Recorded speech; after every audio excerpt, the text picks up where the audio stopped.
First contact, Commander Vaxthal of the Silurian Empire shifted his massive frame in the command chair, scales gleaming under the harsh light of the bridge. The view screen showed a small blue-green planet hanging in the void, another insignificant world on the edge of Silurian expansion. Status report on the indigenous species, he rumbled, his translator converting the series of clicks and hisses into standard galactic common. Science Officer Kella approached, her smaller form deferential before her commander. They call themselves humans, Commander. Bipedal mammals with minimal natural defenses. No claws, no armor. Weak musculature compared to Silurian standards. They've achieved basic spaceflight and have established this colony, but their technology is at least 2 generations behind ours. Vaxthal's inner eyelids blink slowly. Weapons capabilities? Primitive directed energy weapons, some nuclear capabilities, but nothing that could penetrate our shields. Their colony has approximately 5,000 individuals with a small defense force. The commander's mouth curled into what passed for a Silurian smile, revealing rows of serrated teeth. Perfect. Send the standard ultimatum. Surrender or face extinction. The Empire requires this world's resources. Across the void on the colony world of New Horizon, Governor Maya Chen stared at the alien message displayed on her terminal with a cold knot forming in her stomach. The translation was rough but unmistakable. Surrender or die. How long until they can reach us? She asked her military advisor, Colonel Jackson. The weathered soldiers studied the sensor readings. Their ships are already moving into position. I'd say we have 2 hours, maybe less. Maya nodded, face grim but composed. And the evacuation? We can get about 60% of the colonists to the emergency shelters in the mountains. The rest. He let the sentence hang. Not acceptable, Maya said firmly. Get me a direct line to these Silurians. And Colonel, initiate Protocol Thorn. Jackson's eyebrows shot up. Governor, that's never been field tested. Then we'll test it today, she replied, her voice leaving no room for argument. On the Silurian command ship, Vaxthal was surprised when his communications officer announced an incoming transmission from the human colony. They wish to respond to our ultimatum, the officer explained. Put them through, Vaxthal ordered, curious. Most species either immediately surrendered or futilely attempted to flee. Direct communication was unusual. A human female appeared on screen, her soft features and lack of natural armor striking Vaxthal as absurdly vulnerable. I am Governor Maya Chen of New Horizon. I'm responding to your demand for our surrender. Vaxthal leaned forward. Your response is noted, human. You have 1 hour to lower your shields and prepare for Silurian occupation. The human's expression didn't change. I'm afraid that won't be possible, Commander. We propose an alternative. A laugh rumbled through the bridge. Even Vaxthal's inner eyelids flickered in amusement. There are no alternatives. Surrender or be destroyed. Before you make that decision, the human continued calmly, I should inform you that we've already transmitted detailed records of this encounter to Earth's Central Command. Additionally, we've activated our colony's defense systems. Vaxthal's amusement faded slightly. Your primitive defenses are no match for Silurian warships. Perhaps, Shen acknowledged. But are you familiar with the human concept of a thorn, Commander? It's a small, seemingly insignificant natural defense mechanism found on certain Earth plants. Individually, a thorn is nothing. But they exist not to win fights, but to make predators reconsider whether their prey is worth the pain. Vaxthal's patience was wearing thin. Your metaphors don't interest me, human. Prepare tow. We've seeded the entire approach to our colony with self-replicating mines, Chen interrupted. Each contains a payload specifically designed to target Silurian biochemistry. You may destroy us, Commander, but I guarantee you'll lose ships and warriors in the process. Is this small colony worth that price to your empire? Vaxthal stared at the human, trying to determine if this was a bluff. His tactical officer hastily ran sensor sweeps, then looked up with alarm. Commander, we're detecting thousands of small objects in the approach vectors. There, they're changing position, adapting to our sensor sweeps. The commander's claws dug into the armrests of his chair. This was unexpected. The intelligence reports had described humans as soft, physically unimposing creatures. Technological, yes, but hardly a military threat. Show me, he ordered. The view screen shifted to display the space between his ships and the colony. Sure enough, countless tiny objects were moving in complex patterns, each no bigger than a Silurian escape pod. Analysis, he demanded. Kella's voice was tense. Unknown composition, Commander. They appear to be tracking our ship's movements and adjusting accordingly. If they contain bioweapons as the human claimed, Vaxthal's mind raced. This colony wasn't vital to the Empire's expansion, merely convenient. Was it worth risking his warriors against an unknown defense system? However, showing weakness before a primitive species was unacceptable. Target their defensive perimeter. Full barrage. The Silurian ships opened fire, energy weapons cutting through space toward the swarm of mines. Some detonated spectacularly, but others, too many others, seemed to absorb or deflect the energy. "Impossible," whispered Kella. Then the mines began to move, not randomly, but with unmistakable purpose, forming into attack formations and accelerating toward the Silurian fleet. "Evasive maneuvers," Vaxful roared. Most ships managed to avoid the first wave, but two smaller vessels at the edge of the formation weren't fast enough. The mines attached to their hulls, and for a moment, nothing happened. Then the ship's shields flickered and died. "Commander," the communications officer called, "we're receiving distress signals from the Fang and the Claw. They report that something is eating through their hulls." Vaxstall stared in disbelief as the view screen showed the two ships now covered in what looked like a metallic fungus that was visibly spreading across their surfaces. "Impossible," he repeated Kella's earlier assessment. "No species has developed such technology." The human governor was still on the other communication channel, watching calmly. "As I said, Commander Thorns, not designed to win, merely to make you reconsider. Your two affected ships have approximately 10 minutes before their life support fails. The nano-disassemblers are programmed to spare organic life, but will reduce your vessels to component molecules. I suggest you retrieve your crews while you can." For the first time in his long military career, Vaxfall felt uncertainty. The humans had technologies the Empire had never encountered deployed with a strategic precision that belied their unimposing appearance. "This is not overhuman," he growled, cutting the transmission. "Commander," his second-in-command questioned. "Your orders?" Vaxstall stared at the dissolving ships, at the colony that should have been an easy conquest, and made a decision that would change the course of Silurian history.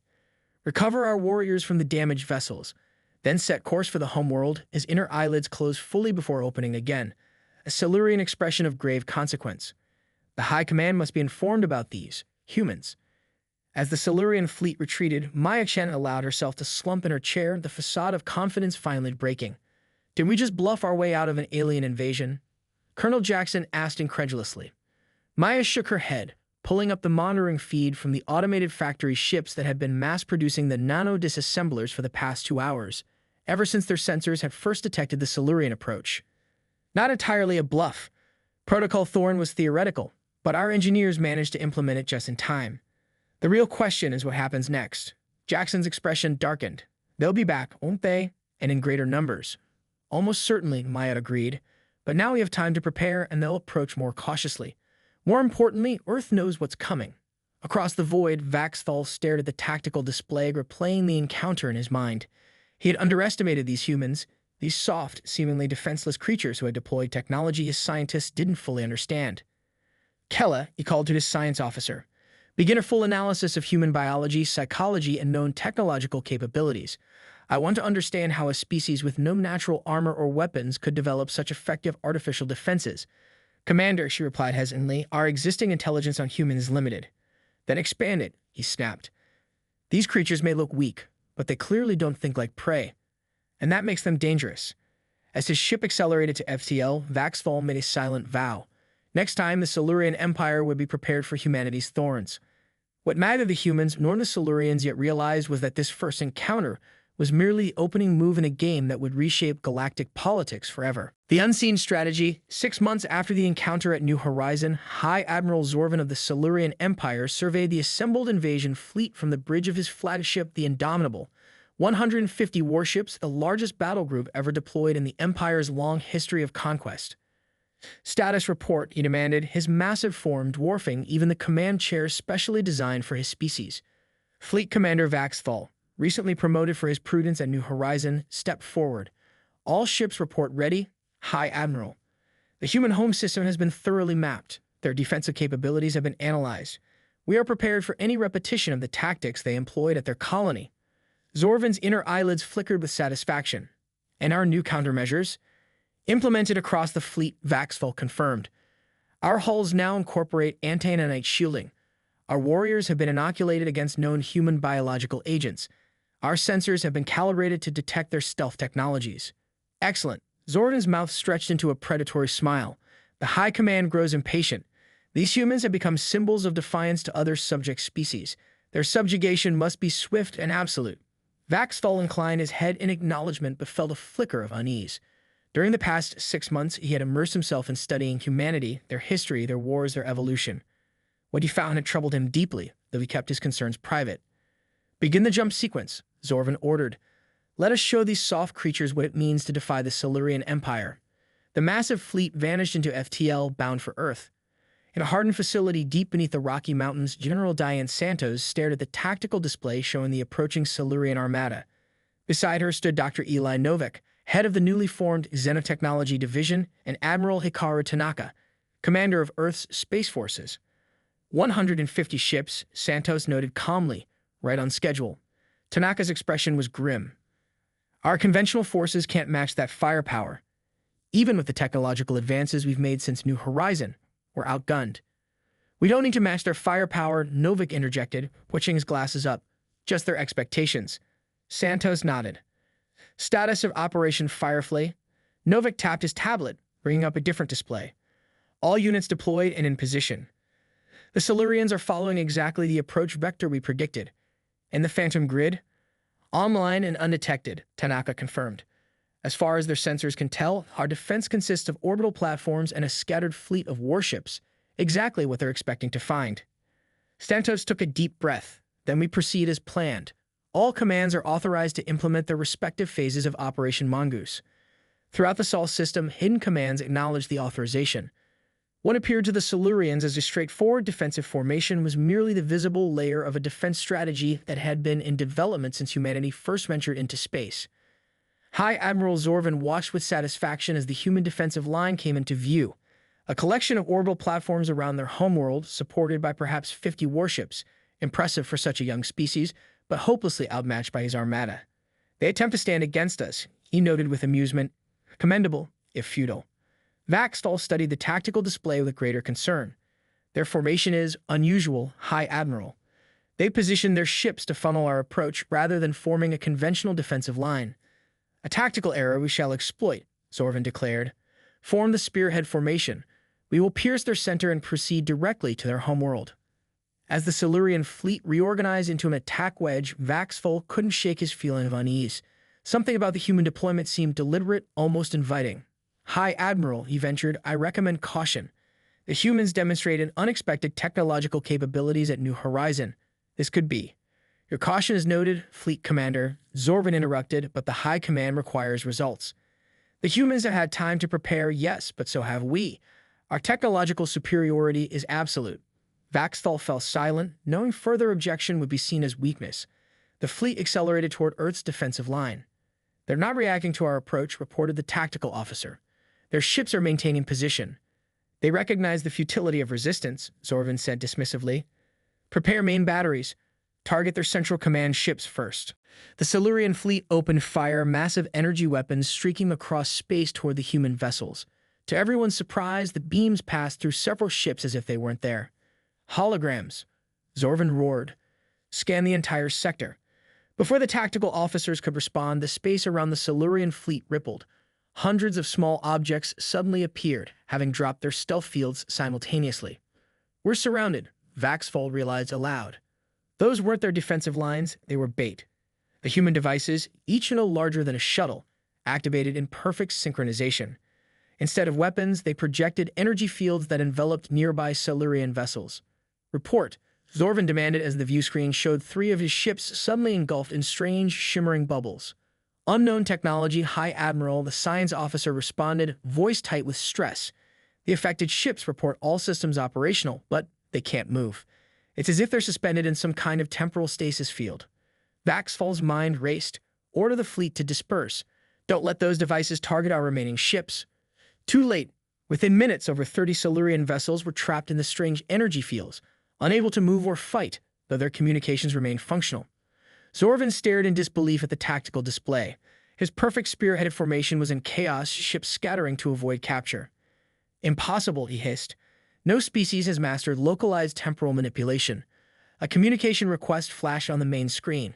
"Human origin." "Put it through," Zorvan ordered, fury evident in his voice. The screen displayed a human female in a military uniform, her soft features belying the strategic brilliance that had just been demonstrated. "High Admiral Zorvan, I presume? I am General Diane Santos of the Earth Defense Force. I believe we should discuss terms." Zorvan's scales flushed with anger. "You dare to speak of terms while using trickery and deception?" The Silurian Empire does not negotiate from a position of weakness. Santa's expression remained impassive. This isn't trickery, Admiral. It's asymmetric warfare. You have superior numbers and firepower. You have superior adaptation and innovation. Your trapped ships are unharmed for now. Their crews are safe. We could have deployed lethal measures, but chose not to. Vaxfall stepped forward. What are your terms, human? Zorvin shot him a venomous look but didn't countermand the question. Simple, Santos replied.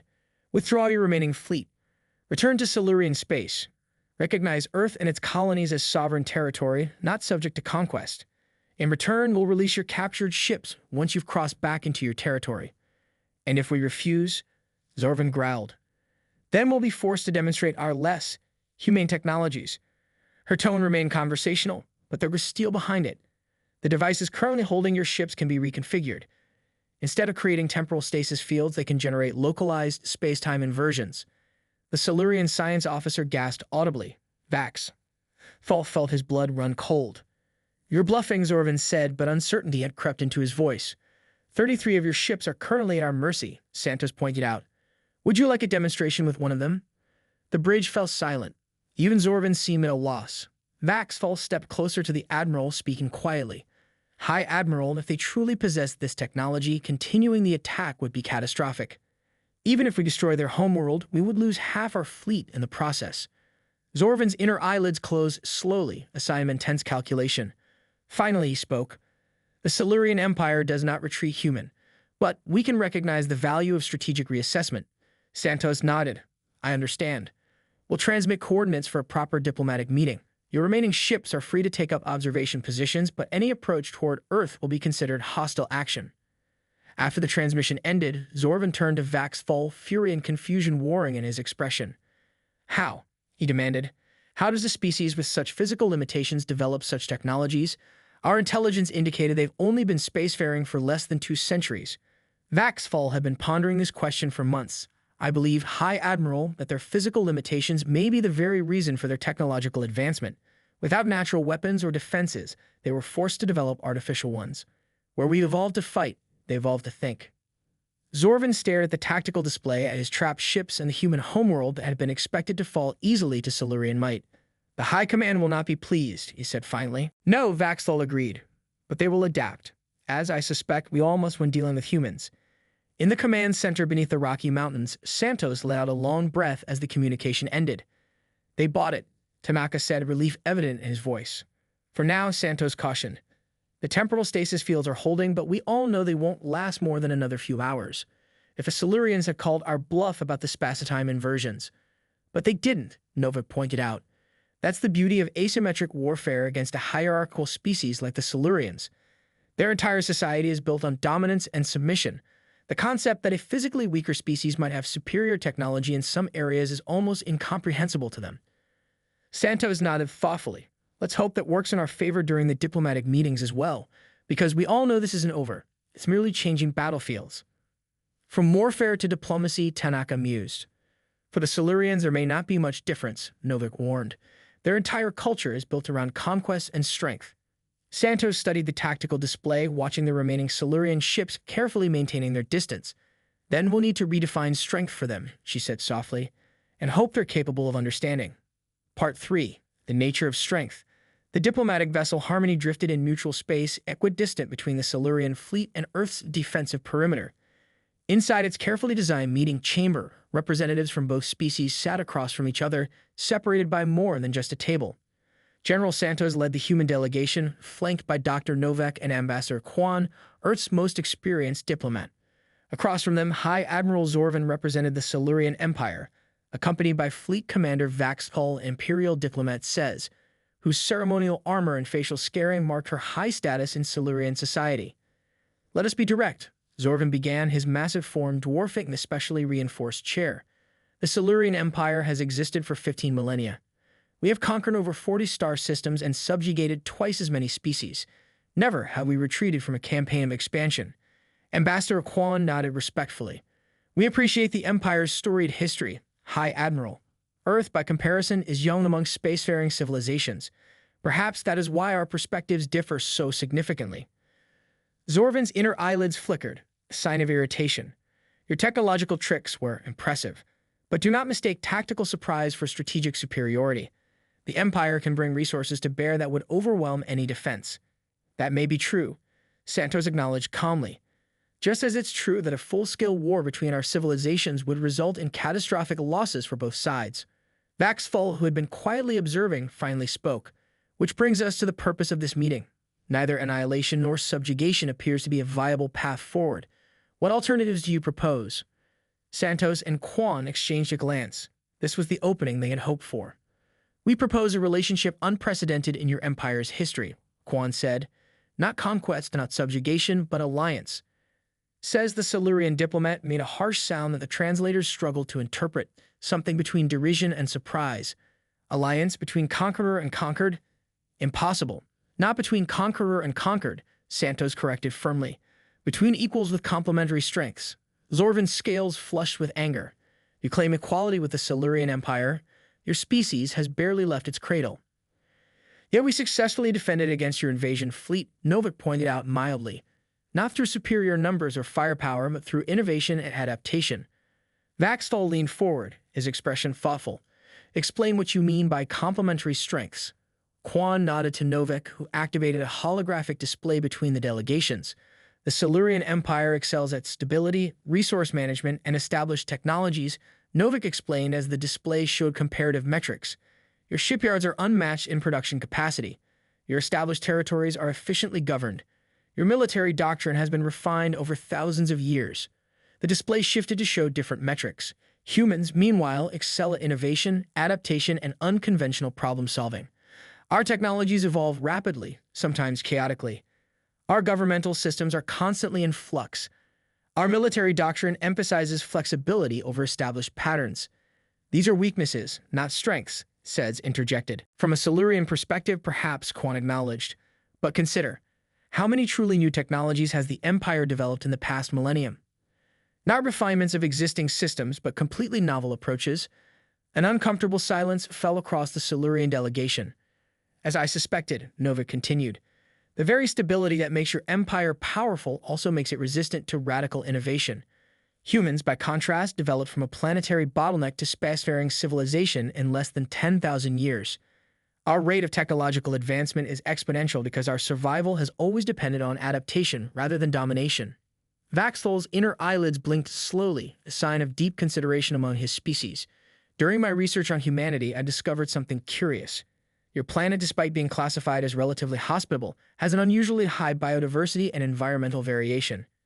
You evolved not as apex predators, but as persistence hunters and problem solvers. Exactly, Santos confirmed. Where Silurians evolved natural weapons and armor that made you dominant in your environment, we evolved endurance, communication, and tool use. Different evolutionary paths leading to different kinds of intelligence. Zorvan appeared unconvinced.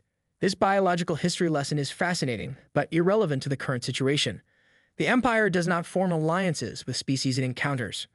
Perhaps, Quan suggested carefully, that is precisely why your expansion has begun to slow in recent centuries. The resources required to maintain conquered territories grow with each new acquisition. The technological gap between the Empire and younger species diminishes as they observe and learn from your methods. Vaxstall exchanged a glance with Sez. Both knew this assessment was uncomfortably accurate, though such matters were rarely discussed openly in imperial circles. What exactly are you proposing? Vaxfall asked. Santos leaned forward. A formal treaty recognizing human sovereignty, a demilitarized buffer zone between our territories, and beyond that, collaborative ventures, scientific, commercial, and cultural exchange that benefits both species. Benefits? Zorvan's tone was skeptical. What could humans possibly offer the Empire? Innovation, Novik said simply. The temporal stasis fields that captured your ships, that's just one example of technologies we've developed that your scientists believed impossible or impractical. Imagine what we could develop together, combining Silurian structural engineering with human theoretical approaches. Commercial opportunities, Quan added. Humans are voracious consumers and traders. We establish economic relationships with every species we encounter. Your empire could access markets and resources without the expense of military conquest. In strategic alliance, Santos concluded, the galaxy is vast and neither of our species has encountered its full dangers yet. Together, we present a more formidable front than either alone. The Silurian delegation withdrew to consult privately. When they returned, the atmosphere had subtly shifted. Your proposal is unprecedented, Sez admitted. The Imperial Council will require convincing. Then convince them, Santos said simply, because the alternative is a protracted conflict that neither side truly wants.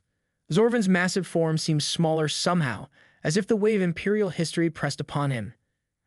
I have served the Empire for over a century. Never have I encountered a species that refused conquest yet offered partnership. Perhaps, Vaxfall suggested, that is because the Empire has never encountered a species quite like humans before. 3 years later, on the newly established neutral station Convergence, jointly constructed by human and Silurian engineers, Vaxfall stood beside General Santos, watching ships from both civilizations dock and depart. The neural interface technology your scientists provided has revolutionized our fleet operations, Vaxfall noted. Response times improved by 37%. Santos nodded. And the structural reinforcement techniques your engineers shared have allowed us to build stations like this one in half the time. The collaboration has benefited both sides, just as we predicted. Not everyone is pleased, Vaxfall admitted. There are factions in the imperial hierarchy who still view diplomacy as weakness. Just as there are humans who distrust any alien species, especially one with the Empire's history, Santos countered. Change is never universal or immediate. They watched as a mixed crew, human and Silurian, boarded a research vessel bound for a nearby nebula. You never told me, Vaxfall said after a comfortable silence, whether the space-time inversion technology was real or merely a bluff to force our withdrawal. Santos smiled enigmatically. Would knowing the answer change anything now? Vaxfall considered this. No, he admitted finally, but it illustrates something I've come to understand about humans. Your greatest strength isn't your technology or your adaptability.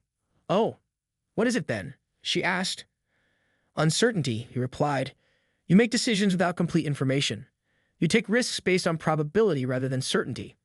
You embrace the unknown in a way Silurians find almost incomprehensible. Santos laughed softly. That's not strength. That's necessity. When you lack natural defenses, you can't afford to wait for certainty. You act with the information you have and adapt to the consequences and hope for the best. Perhaps, Vaxfall mused, that is why our species complement each other so well. Silurians seek stability and certainty.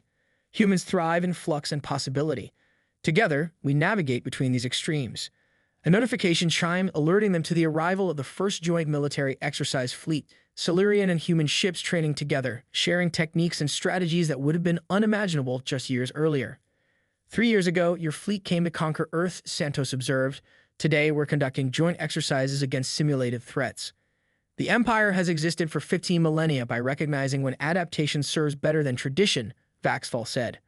Though never before has the adaptation been so profound.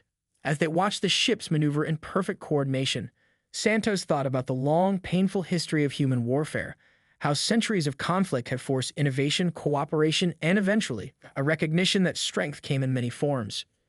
You know, she said thoughtfully, throughout human history, we've often learned more from our failures than our successes. Perhaps that's the greatest lesson we can share with the Empire, that true strength lies not in never falling, but in rising every time we fall. Vaxfall's inner eyelids blinked slowly, the Silurian equivalent of contemplative thought, a concept many in the imperial hierarchy still struggle to accept, but one that perhaps explains why, of all the species the Empire has encountered, yours was the one we could not conquer. Not because we were stronger, Santos added, but because you never accepted that you were weaker, Vaxfall finished. Together, the human general and the Silurian commander watched as their civilizations, so different in origin, biology, and history, continued their unlikely dance of cooperation and mutual growth.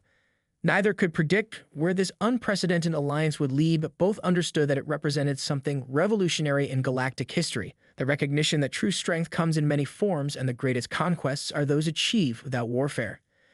In the vastness of space, other species watched with fascination and unease as the predatory Silurian Empire and the adaptable human civilization forged a partnership that would reshape the power dynamics of the known galaxy. The quiet ones, it seemed, had changed the rules of the game.